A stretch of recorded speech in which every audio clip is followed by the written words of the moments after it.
I want you to put your hands together as we invite him to come and pray for us. Bishop, you are welcome.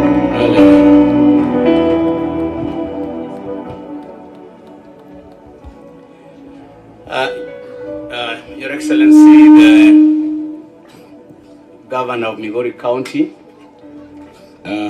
Governor wetu Mheshimiwa wa Migori County, and all elected representatives, pamoja na viongozi wote ambao wanawakilisha baada ya kuchaguliwa, the clergy from all over the country, makasisi kutoka nchini kote, gospel artists, waimbaji wa nyimbo za Injili, relatives and friends of Sister Florence, jamaa na marafiki za Florence.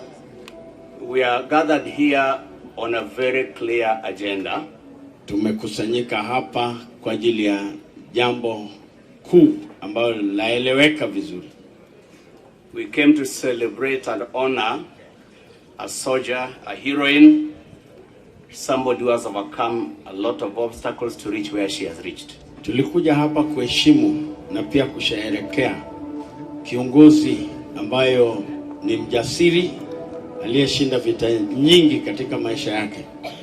We came to honor a beautiful person who has given us beautiful songs that have changed our lives. Tulikuja kusherehekea na kuheshimu mrembo aliyetupatia nyimbo safi za Injili ambazo zimebadilisha maisha yetu.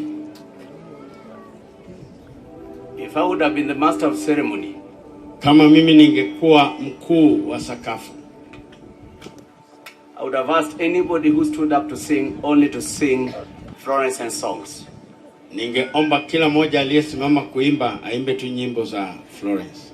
Because wende mano Owero, kwa sababu nyimbo alizoziimba Owero kongema kendinya lo Weri kotho kendibro Weri nyake polo. Aliziimba akiwa hai na tena zikaimbwa baada ya wakati amekufa na kisha baadaye zitaimbwa mbinguni. She has slept. Amelala. Tonindo kutingo bandera mar polo malo ma bandera no kolwar piny bende okuduore gi chilo. Ila amelala akiwa ameinua bendera ya bingu juu safi bila kuanguka. I was meant to have a project with her. Nilikusudia kuwa na mradi pamoja naye. But now this is what we are having now. Ila hili ndilo tunalo sasa hivi. So when she went to be with the Lord, hivyo alipoenda kuwa na Bwana, several times I tried to pick my phone and call the husband and I didn't have words to tell her, so I put the phone down. Mara nyingi nilijaribu kuchukua simu nimpigie mmewe ila sikuwa na la kumwambia, kisha nikakosa kumpigia simu. I'm here niko hapa because Robert called me. Kwa sababu Robert alinipigia simu. He asked me to come and say some things at the funeral of his wife. Aliniomba nije hapa niseme mambo kadhaa katika matanga ya mkewe. My brother, I bring my personal condolences at that of my family and of our church. And thank you. Preachers sometimes think they know everything, but because we cancel people and people say, do you understand? We say understand, but one who is here who has never lost a spouse might not be qualified to bring any word to Robert because you do not understand. Ngama poko Owito ngama gidago mubiro hoyo Robert oking'eyo gimokale gi kaka en. Kuro nowacho nane abiawach weche moko e for Florence. And I told my brother I have nothing to say because the pain is too much, and I want to talk about, as we pray, 3 things only. Death comes with a lot of pain. We can do everything, but the pain the family is going through gin maging'eyo. Jaduong' ma wuon Florence no wuoyo ka ne en gi lit. Waduto bro ka wadok. Robert dhi dong' gi liel. Tho nigi lit mokelo. Death disrupts everything. Death disrupts what we had planned. It breaks our hearts. Especially Ken Ngamingeo, ma you have lived with. Especially for a spouse, you are actually releasing a part of you.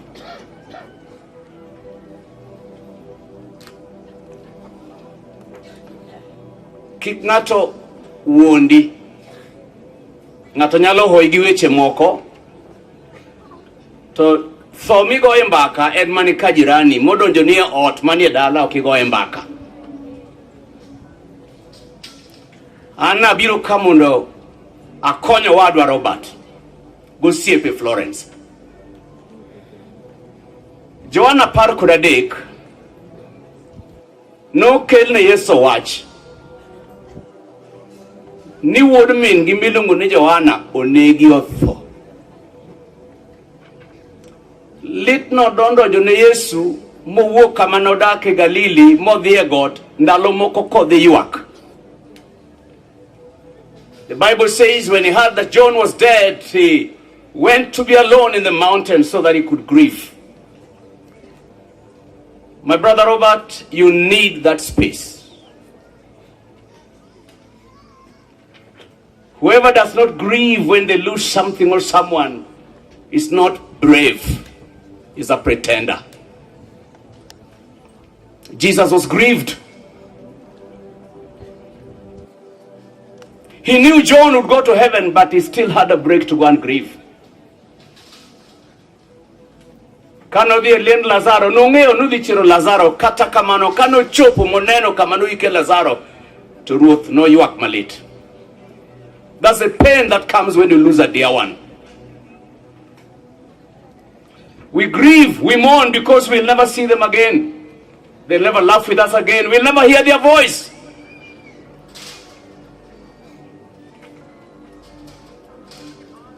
I've buried two of my children. I've buried a son and a daughter. And after the burial, you look at the clothes, you look at their shoes, you don't know what to do with them. You wake up in the morning, you walk into their bedroom, there's nobody. Ngama poko neno lit, emanyalo koni di bede bedo Motegno. Ngama Owito ng'ate ok bed Motegno, Miriambo. It's not Christian. The Jews would declare a season of mourning. Mono ng'ato dhi Ywagi. My friend Robert, Weri gi Miriambo ma Joma war. Ka Piwang'I ochako ton, let the tears flow. You have lost a precious thing. You have lost a partner, you have lost a beautiful wife, still young. Once in a while, you'll find yourself crying. When that happens, it's all right. It's normal. Jesus wept. You cannot be stronger than Jesus. Okowari molo Yesu mano ywak. But the Bible says we don't mourn like those who have no hope. Why ywak to wan gi geno? But kopogore gi geno, nitie kony ma Nyasaye miyowa. Daudi e Zaburi 23 kwacho niya, kata kale e hoho mar botipo mar tho, to ok naluor gimoro nikech ludhi kod odungani hoya. Ruoth Nyasaye e jakonyna. The Lord is my shepherd. The Lord is my helper. Malit nitie. Piny kaka intie, ibiro iki kati iko ng'ato. Kata Lazaro nochier to bang'e noduogo tho. Ng'ama ni katetete, we shall all die. We shall all suffer grief. We will lose loved ones. We will lose dear ones. wuotho e mudho. We will walk through morning. We will walk through the darkness of life. Owari kata oko wari nitie mudho ma Nyasaye nochweri ng'ama nie piny ka nyaka chieng' moro ikale, chieng' moro ngimani. The only problem is when you get to that darkness, when you get through the valley of the shadow of death, who shall walk with you? We have come to stand with Robert and the family. Wabiro wuotho kodgi, wabiro hoyogi. Osiepe, wede, nyimine, owete, pastere, jomowar, biro wuotho kodwa sama wakale chandruok. Gibiro hoyogi weche mabeyo. And that's very good. We need a good support system. Dwani mondo iluori gi ji manyalo siri sama ikale gima tek kaka Robert koro kale gima tek ni. Makmana niya, by midnight today, there will be less than 100 people in this home. Idhi donginga. Daudi wacho ni Ruoth Nyasaye e jakwadha, ok na chand gimoronga. You are with me. I'm praying, I'm almost finishing, ni ndugu Robert, mad Ruoth bed kodi. Psalm 23, for thou art with me. Gimami umudho, bedo bearable, and the presence of the Lord Jesus Christ. Mad Ruoth bed kodi. Ganyola ni, ganyola maro, but may the presence of God be with you. May you feel His touch. May you feel His hug. May you feel that He cares and He loves you in spite of everything. May you feel, my brother, the presence of God. Madruoth bed kodi. Kato lude godunga ne. Mondo hoi gi hoch makende. Mapole oknyal kelo. Hoch makende mandano oknyal kelo. Kata pastor oknyal kelo. All of us friends of Florence, may the Lord comfort us. Nyasaye ko hoi ochopo kama dhano oknyal chope. Kopogore gi hoch nitie geno. Yes, ywak to ywak. But ywak kwa ng'eyo ni nitie geno. Chieng' moro achiel Yesu katho e msalaba, to jal moro lokore jakuo moro. To koni an para kiduogo. To Ruoth nong'iye to wachone niya, kawuono ni in koda e paradiso. Ne ok owacho ne jal cha manolokore cha ni idhi kale purgatory kata idhi kanyi kamoro kokide. Owacho ni kawuono ni an kod in wadhi chamo sapa e polo. Onge ng'ama war kamikane onge kotho. Ng'ama war kotho to dhi e polo piach. Kawuono ni, the day mane Florence wuok e lwet Ombo Hospital, kano we piny ni, to nodonje paradiso mar Nyasaye, kaluwo wach Nyasaye no. As we talk here, en gi Yesu e polo, emomiyo warruok ber, nikech ibedo gadiera kamidhiye. Kipana wuonu, Yesu wacho ne nitie jamoko moro, wach ni jamoko moro. Matieni Nyasaye kia nyinge, katibed made jamoko, katibed jatelo. To ka ok owari to Nyasaye kia nyingi, nekech nyingi onge bug nyarombo. En jamoko moro. Katibed gi chopa, ine jamoko moro amora. Ogwedhi jogo ma nyingi gi ondike kitab nyarombo. To ink mitiyo godo en remb Yesu. Nyingi nyalo bedo kitabu mar kanisa, to kitabu mar kanisa kagi wango kanisa kaka mane gi wango Eldoret, to kitabu wang. Ber mondo nyingi obede kitabu manie polo malo. Ne nitie jamoko moro, to ne nitiere jachan moro, to nyinge ne ni Lazaro. Nyasaye oketh wino endiko nyingi jamoko moro amora e mumbe. Samoro ionge kod huma, samoro in godo. To gini nyalo bedo go maduong' molo weche duto ma Yesu nowacho ni beduru mamor, ok ni nikech ochiende wuok kulemo. Beduru mamor ni nyingu ondike polo malo kendo Nyasaye ong'eyo. Anabiro ka gi chir nikech nyali noyiero Yesu. Nyinge ni e polo malo. Ka ndiko wacho niya, ni ka jamoko cha notho to noike. Ng'ama ok owar gima lich ne en kaka oike. Emomiyo ng'ama ok owar nigi gima iluongo ni kunyri kendi, nikech ikno is more important than anything. To niko wacho ni jamoko notho to nodhi e mach, nodhi chieng'no, ne ok orawo puguratori, onge kama nowacho e jamoko cha notho to nodhi e mach. 2 minutes kosetho ene mach ogo mbaka gi joma ne gin godo mane itimo go timbegi. Ndiko wacho ni ka Lazaro notho, atieko. Ng'ama noromo ne jamoko ne onge. Odhi adhiya mach kowuotho,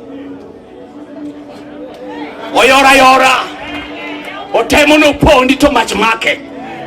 To ndiko wacho ni Lazaro ka notho, malaika noome, ne ok odhi, malaika noome. Parne Yesu kama intiere. Kare ano kachaka dhi e polo, ano kadhi, anibiro oma. Kato noome to noting'e, motere paradiso. E ambo hospital sama ne nyaminwa modar. Nyasaye nooro malaika oting'e, iwe ukuywa kanyo to en odhi, itere paradiso. E ginwa ywak to wan gi geno nikech wang'eyo kama entiere. Mano Yesu manopuonjo. Paulo wacho niya, ka sana ochopo talonyo nanga marwakoni, tarwako nanga machielo ma ok tho kendo ma ok tow. Kendo wacho ni jomowar ma Yesu nonyiso ni ka ng'ato yie kuoma to ok notho, to kata kotho obiro chier. Emomiyo ng'ama otho, ng'ama war sore nyalo wuoyo kod tho. To wacho ni tho ere lit mikelo. Death, where is your sting? And grave, where is your power? I want to close. You know what? For those who do biology, Joma knows what in biology. A bee, kich. Engima ne duto te kich keto dichiel. En gi laki achiel kose kaigo to dhi otho. Ok okedreyo. Mano dhi gi biology. Emomiyo Paulo wacho niya, jachien nohedhore. Kichno nohedhore to dhi oka Yesu. Koka Yesu msalaba to laki odong' kuro. Kata jowar noluwe bur kama jomotho nitie momaye teko gi nyalo gi loch duto te. Chieng' mar adek ochiero wacho niya, an e chier kendo an e ngima. An ema nyocha tho to koro achier kendo angima nyaka chieng'. Jomoyie kuoma amiyo ngima ma an godo no. My brothers and sisters, tho nosekayo Kristo, laki nodong' kocha. Emomiyo wang'ong'one tho wacho niya, ere lit ma in go? Where is your sting? Nisemulo Yesu mumuko laki. Anagone Yesu erokamano mumuko laki jachien. Kato wuondo ji, kato maki kanyo, kato tuei, kato sandi. Ng'ama sandi no lake no ma no nage. Teko gi loch ni kuom Yesu Kristo. Joadwa. Emomiyo chieng' moro achiel, in just 1 minute, a woman was dying. And she called the pastor. She said, Pastor, when I die, put a spoon on my mouth and bury me with a golden spoon. And tell people why you're doing that. So when we came to look at her in the car, said, Gujike doge mar gold. Jingie to walk. Padri no wacho ni mama no wacho no niya. Engima na mancha dakani. Nyasaye osetrita maber, adak maber, achiemo maber, arwakora maber. God has treated me well. But she told the pastor that, Pastor, when you go to a good hotel, can you chiemo hotel maber? Tikelo chiemo in courses. Course number 1, kagi choko san molilka. To gigolo to giwe moko. Gikaw machielo gigolo giwe machielo. To ka waiter obiro wacho ni, ladies and gentlemen, keep your spoon. He's telling you the best is yet to come.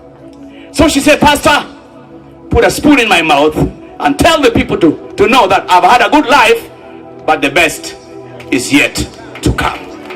For our sister, she has flown to another world where there's no sickness, where there's no pain, where there's no worry. She's gone to the paradise of God. She's in the presence of Jesus. For her, she has entered her rest.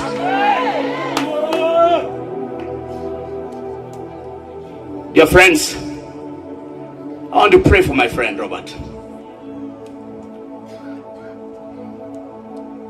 Wanoko lemne maiti. Nyako ne nyoto se chopo. Maringre no se di chon. Kendo gima timore ka nyalo bedo noneno ka somo sigana mar Yesu gi jamoko cha. Okoni jamoko nie mach jacha nie polo to ginenore. Kendo jamoko cha neno ka joka chiemo. Oneno ka joka chiemo teto denyo. Gimomiyo mach libedo marach nikech ineno ka ji ni kocha. Joma nti chaka gin kocha ineno gi. Ing'ena ni nyiew chiemo dongo kwa pi ok dhi ka onge chiemo. Okoni ng'ano orane Lazaro mondo okaw pi momodho no pognae. Jodinde moko wacho ni ng'ati waro kosetho. Ok war. Jamoko ni nofuo nocha Lazaro nooro pile ni gamna pi, gamna kwisi, gamna kibrit. Pode ne mach oparo nyalo dhireza ka ni gemna pi to ene mach wang teko ka wangi tek to tek kate mach kate wang podi ora ji kare ngamo se fok lokre podora orji no nyise ni the separation is permanent. Omera Dialo e wuondi nigo sadaka mondo walam ni mondo chunyi akoni de kocha. Kisedhi is permanent and is final. Brother Robert, we have come to say not goodbye. Kuna mzee alikuwa na wavulana wawili. Mmoja alikuwa ameokoka, mwingine alikuwa amekataa Yesu Kristo. Alikuwa anakufa kwa hospitali, ako kwa kitanda, last minutes. Yule kijana mwenye hajaokoka alifika. Mzee akamwambia, my son, goodbye. Na yule mungovu mwenye alikuwa ameokoka naye akafika. Mzee akamwambia, my son, good night. Na yule kijana akasema, kwa nini huyu unamwambia goodbye, good night, na mimi uliniambia goodbye? No wacho nenia owadu ni agoni oriti kichoko ware ok no chako nena kendo. But you are born again is good night, because the morning is coming when he will call the dead in Christ. Joma notho kuom Kristo biro chunte. So my son, for you it is good night. I didn't come to say goodbye to my friend. I came to say, Florence, good night. The morning is coming. The sun will come. We'll all rise up together, and together we'll meet the Lord in the air. Kainka Tokowari ibiro go riti manyaka chieng', ok nichake ne Florence. To kowari okawach ni jadin motesi, awach ni kowari kikawo Yesu chunyi idag Yesu. Kowari kata ka in born again onyolo nyol manyien. Nyol manyien ok en batiso, kata spelling opogore werochowa.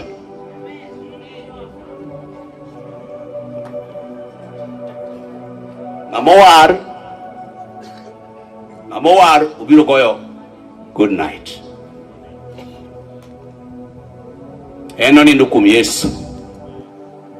That's how I want to pray for Robert. Ino kada wuyo kodi nikech jaduong' wacharo se yalo injili ka. Injili no yal joru makane okowari gimidwaro in ming'eyo.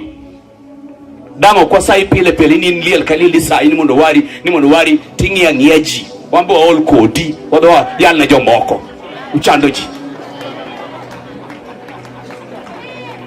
Damo ketino class pile je point no subject. We want to continue with the syllabus. mondo wategi joma osewar.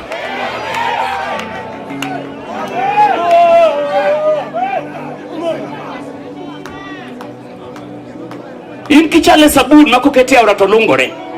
Timori kidi ma 10 years aura kalewi to kilokri. Wambo wa join kodi. Ni sa pile mondo wari. Warok bisa go ngato ngami konyo, kimi konyo ri wuon. Want to pray for my brother Robert. And that's why I told the man of God to stand, because I was not preaching. Let's all rise up.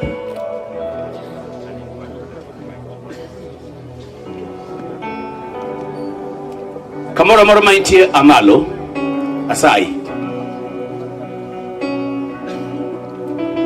I'll not take more than 2 minutes. I'm done.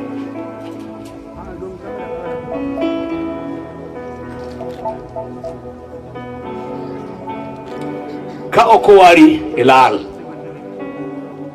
Nikech Nyasaye noro piny ahinya, nochiwo wuode achiel, ne ok ochiwo din, ne ok ochiwo doctrine.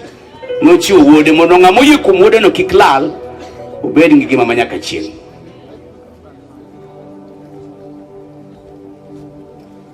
To ng'ama ok oyie to bura nolo. Yawa jomigori gi welo manitie. My sisters, my brothers, yawuoyi wetena, nyiri matindo, joma dongo, professionals like me, joma wacho dholuo, ma wacho kisungu Kiswahili. I want to make an appeal. Would you like to be saved?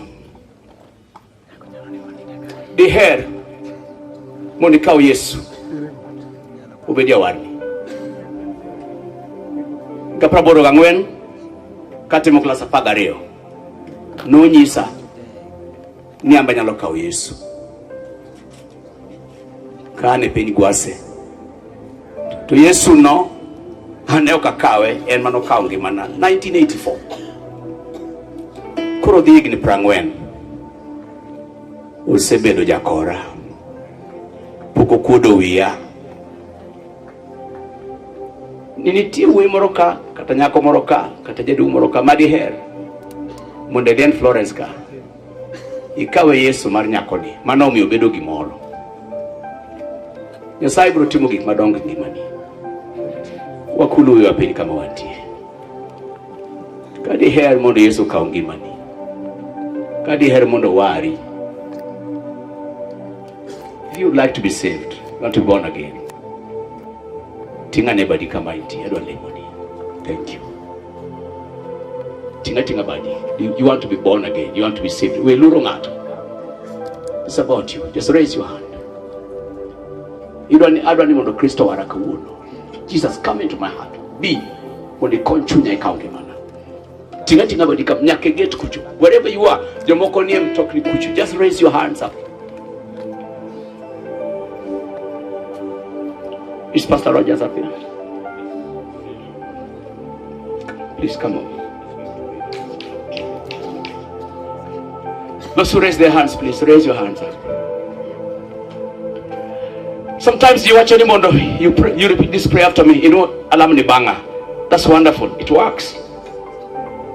The night I was getting saved, nobody prayed for me. I knelt down and I prayed for myself. Na kono ruth ni donje chunya. I was alone. To put me so not in Mohono. Tinga ne badi maluke di wachone adan mono Kristo wara mono langoni Nyasaye. Thank you. I'm going to pray in English and then in Luo. My Father and my God, look at this marvelous number of people that have come to honor your servant, but they are saying, Lord Jesus, forgive my sins and save me. They are saying, Lord Jesus, turn my life around. They are saying, Jesus, I want to be a child of God and have life eternal. Lord, that's what they are saying, and you are here. God, do the miracle of salvation. By your Holy Spirit, come into that heart. Change it dynamically. Change it gloriously.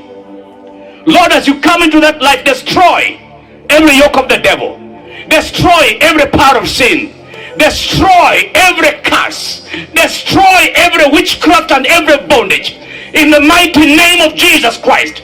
Father, by the authority that you have given me in your word, I dismantle all the powers of backsliding, all the powers of double dealing in the mighty name of Jesus. Everything that will destroy the seed planted in that life tonight, I destroy it in the name of Jesus Christ. Lord, as you come into their hearts, I rebuke every sickness, every disease, every bondage and every curse. Even if it is a family ancestral curse, let it be broken in the name of Jesus. Nyasaye manyalo gik moko duto, jogi oting'o badgi, giwacho ni Yesu araja richo, giwacho ni Yesu resa, Yesu kecha, giwacho ni Yesu kawo ngimana mondo iloso bed mari, giwacho ni gidobedo nyithind Nyasaye akwai ni kokalo kuom Roho mari maler itim hono mar warruok e ngimagi. Nitimona ka ng'ato ok olemona, talemonegi Jehova Nyasaye. Jotich mani kaba olemonegi kodhini mondo bedi kendo nyagi kawuono kendo nyaka chieng'. In Jesus' name we pray. Amen. Father, we praise you. Rit Robert gi jogene te, umgi kwakgi gibed magi e nying Yesu Kristo. In that same mood of prayer, we'll bring Roger Seda to bring the tribute, and then ask the family to give their speech. You can just remain just a short while. Welcome, Roger. Hallelujah. Praise the Lord. My name is Pastor Roger Seda from Jubilee Christian Church, Kisumu. I got to know Pastor Robert together with Florence, that is in the presence of the Lord now, like 8 years ago. I've been their spiritual authority, their spiritual parent, together with my wife, and they've been a great blessing. It is normally said that the pen is greater than the sword. And I want to read a tribute that I wrote when I got the news of Florence's departure. Before I read the tribute, I want to quote Titus 1 and verse 5 to Robert. The Apostle Paul writing, he says, I've left you in Crete to set the things in order, And that is a verse that I want to leave Pastor Robert with, because I believe that they have a great assignment, even as a house, as a commission. And I believe that the best is yet to come. I believe that the assignment that God has given you is going to be backed by heaven. And because you've been a son together with your departed wife who has been very faithful, I want to just release a father's blessing in this ceremony. Your wife was accountable, just like you've been accountable. It is said that accountability protects you from making blunders. Your wife walked in honor. It is said that when you love, you give, but when you honor, you sacrifice. And for that reason, it's my prayer that God will bless you. And it's my prayer that that which God has called you to do will come to pass. So allow me just to read this as a way of getting over what is happening. This is my way of closure as I read it. My daughter Florence Robert, your legacy and sterling qualities will never be forgotten. You have sculpted the best out of us by your resilience, fortitude, grace, magnanimity, and benevolence. You are truly a principality and the Amazon who impacted us by leaving the traces of your remarkable self in every fiber of our being. You are a daughter who has lived ahead of her time and has left her footprints in the sands of time. Thank you for teaching us the difference between singing and ministration. When you sang, it was ministration. It was not just singing. Your ministry had the God factor. Our consolation today is that to be absent in the body is to be present with the Lord. May the Lord bless you all.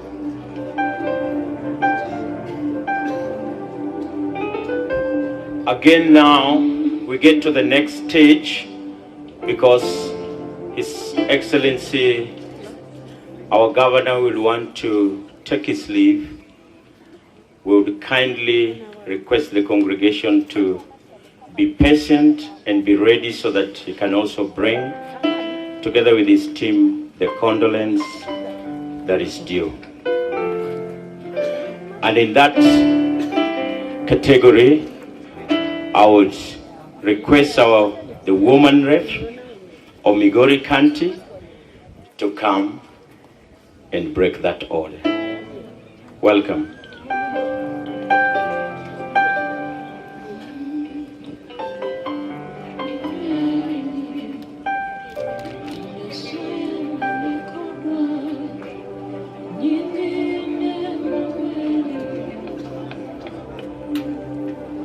Amosa chokrok no kwe. Okwe kuom Ruoth Nyasaye. Achunge altar. Gima pok notimore na. Ya Florence timo na tin. Imiya nyono kuma doka nyono. Kata kamano, Nyasaye ong'eyo. Koth aneno ka koro dwa kasowa. To kapok watimo gimoro amora, akwayo ni wagolie chiwo moro matin. Mangi chulo go kombe. Ringo mani chamo ka chunyi lere chene gowi. Kitamba mopede mesa no pok wachulo. Tende ni biwuon go bango akwayo traf. Yesu no wari nono ka atang ni chula. Tere traf mondo wagolie gimoro. Ibiro kwayo kura kanya kichulu wi oganda ni. Tere traf mondo wagol gimoro. Ni ya Nairobi kumiloke dola gol gimoro.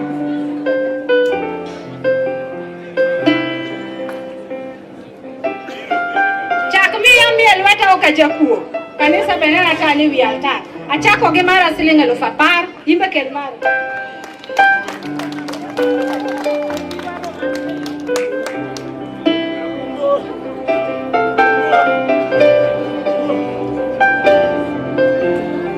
Mine miwa urusuka mikete pesa yawe nataka trafonge.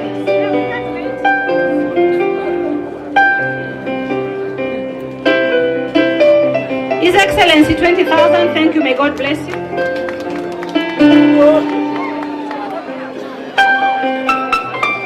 Party Multi Justice and Kiamocha, Ogolonwa 5,000. Yes, such comedy.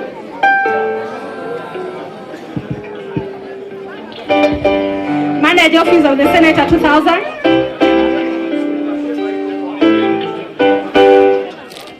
Honorable Ndiege 5,000. Nyamerago Lotugol, thank you, God bless.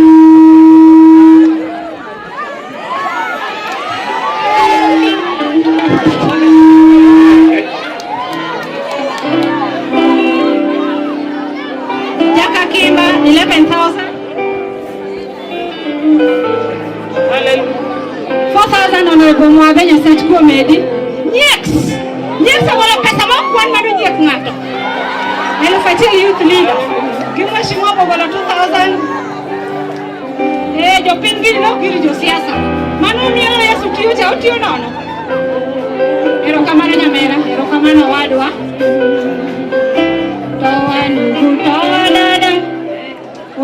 kanyo. Ng'ama ok oyudo mokelo Nyasach kwe mondo medu. Nitie moko ma pod golo. Mrs. Okere. Ene manomiya nying mar full network. Thank you, pesa turi. Japolo ma migori pesa turi. Thank you. Okay, yesu ti adier. Pesa biro. Chal ka gimo rumo ge kanyo. Jo kanisa biro. Thank you, Jadolo 1000.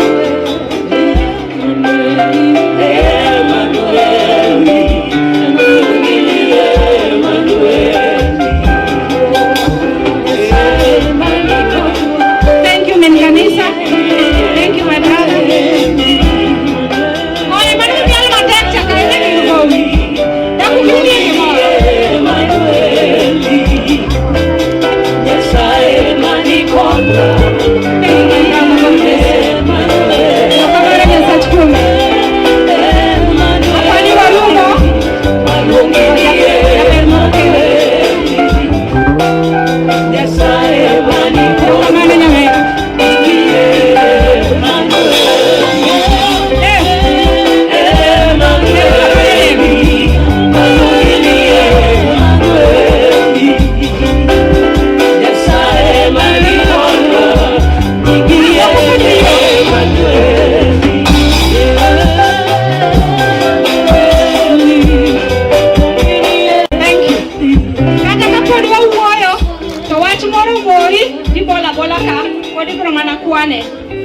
Koro jodala wa an kaka Fatuma full network nyara nyango ndiga ber kikwa. Abiro ka monda kugi nyamera. Kenda kugi family man ka. Aneno ka Robert gowe wuoyi ma porite. Kama nyako ni oedo gi nyimine nitiere. Ayie golo dhok kikuwa wadwa ni tedere kende. Minago unyako to banda dhok. Jodala wa mos kuom chandruok moyudo.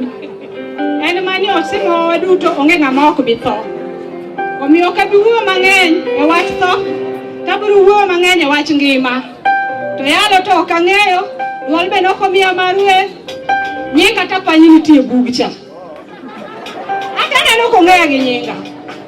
Lakini nitie josiasa moko adieri miluongo mane jasiasa moro. Jasiasa monyocha to maya Jadolo. Mbunge moro kama jasiasa moro. No yanya mok yango nyathi ma nyathi Nyasaye to onge wach ruoth Nyasaye biro yalo buche. Atimo ne ng'wane mbele altar. Ni kaka mbunge mano yierwa godo. Omiya mana luor kaka ng'ama dhako. Owe luonga gi nying madwanyo mapok natimo an pok norom koda. Haleluya. Ero uru kamano. Abiro chako gi luongo welo mantie ka. Moko ung'eyo to moko ok ung'eyo. Abiro chako gi wendo moro nyisa ni ene chairman Justice and Freedom Party. Joma kato karodi mbie pia to giri no to giri.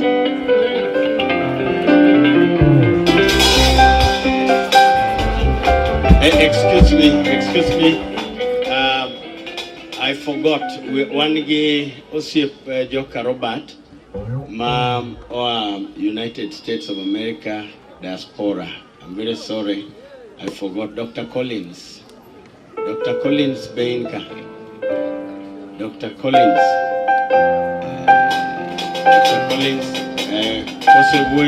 Just greet them. I wanted you to come in the open for them to see you. I'm also Urujo Kristo. No, Imore kendo. In the interest of time, Abro will very fast moka bikauta. Robert Mokmagoni Erokamano, Ibedigicher, you've been a great inspiration to the globe. Nakano record, one code your chair. Anu would so Nakoro, say I'll say with you, Kanadonja with Lemo. And Dakwam Najo Lemo Kakwayalka Wonani. Next week, Friday, Jadukandi, Luonge Urulamu Machal Kama, Modulem Nejo, leadership Mamigori. I think leadership Mamigori, we are becoming a county of bad manners. Gikwodo wiwa, Kodurwa bunge mono respect Honorable Chila yako. Onge ng'ama nyalo tiyo kigo koko mang'eny. Tayany bende webedo mang'eny. An abro rit Nyamita personally as a friend. Nyamita nenja form 1 kwa tiku school is a young boy.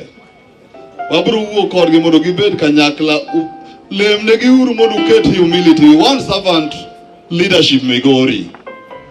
Kuonde moko kaka Siaya okwane kako kong'enyo kumbe okiyany governor. Kata kotiyo ochilo okti maber. Miura miya thuolo to kasa ochopo to bro me obed accountable. Kurana wewe kawacho ni wakete Migori mondo bede map kaka Luoro sebede.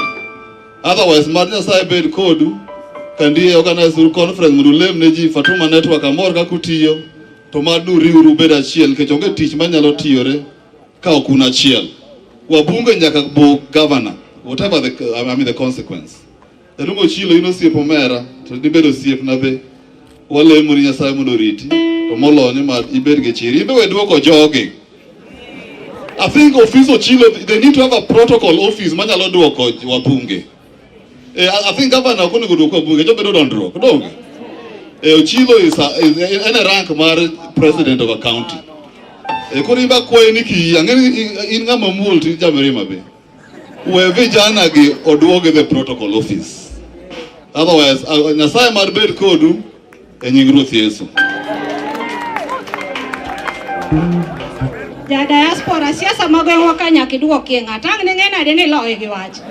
Wach achiel iwacho ng'wenyo chilo duok jogo. Kwani dhako dang' ili onge. To bende jakanisa doge jadole molando kanyi be okwa bisai. Okwa bisai kidagi rito chilo okwa bisai. Doge kanisa mowacho ni onge secho. Okwa bisai wan bende. Kono wa asilu woini na kono uni ngigire moro. Wach gi. Thank you. Bwana asifiwe. Opak Ruoth duto. Ne Florence awachone good night. Ne Owadwa Robert, my sincere condolence. And the clergy and friends, I pray for support.